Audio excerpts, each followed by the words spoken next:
Former President Donald Trump continues to throw his support behind Republican Congressman Jim Jordan for House Speaker. While attending his civil fraud trial here in New York City yesterday, he said Jordan, quote, loves our country. The chair of the House Judiciary Committee is a key ally of the former president.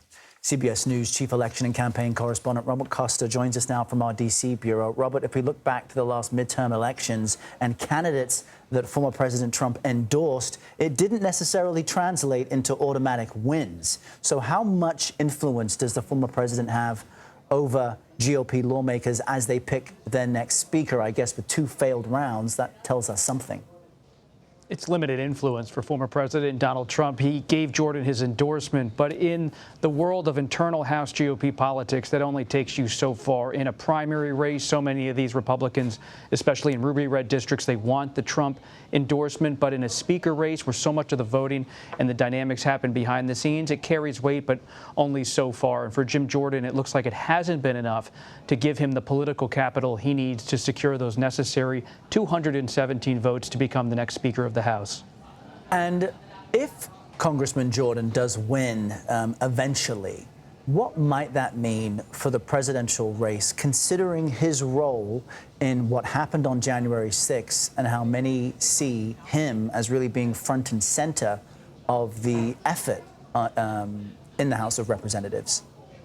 CBS News did learn last year that Jordan and Trump spoke on January 6, 2021, based on phone logs we obtained that showed a private call between Jordan and then President Trump on that fateful day, the day of the insurrection. Jordan has been relatively coy, to say the least, in recent years about what exactly transpired that day in terms of his conversations with Trump. He defied a subpoena from the January 6 committee on Capitol Hill, but if he did become Speaker today or in the coming days, it wouldn't necessarily change the Republican presidential race too much because the outgoing Speaker, Kevin McCarthy of California, already has had a close relationship with Trump. That close relationship between a Speaker Jordan and Trump would be very much of the same ilk that has gone on with his potential predecessor should he win the gavel. And speaking of things that could shake up the race, we know that Virginia Governor Glenn Youngkin is hosting a donor retreat amid speculation over a potential 2024 bid. I think it was a few weeks ago you broke to us that there were donors pushing him to get into the race, and there was some type of early November deadline for him to decide. So how likely is it that he may throw his hat into the ring? Governor Youngkin still faces many logistic hurdles should he decide to move toward a Republican presidential run. And at this point, my sources tell me that he's not moving toward it. He hasn't totally ruled it out, though.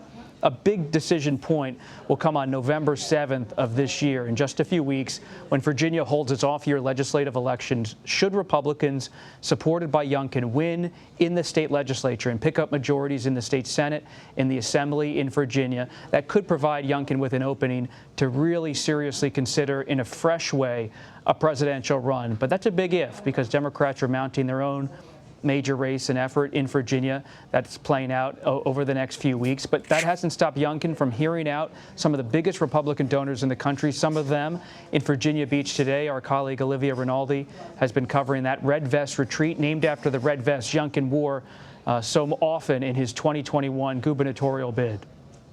All right. Anything could happen. Robert Costa, thank you very much for that update. We appreciate it. Thank you.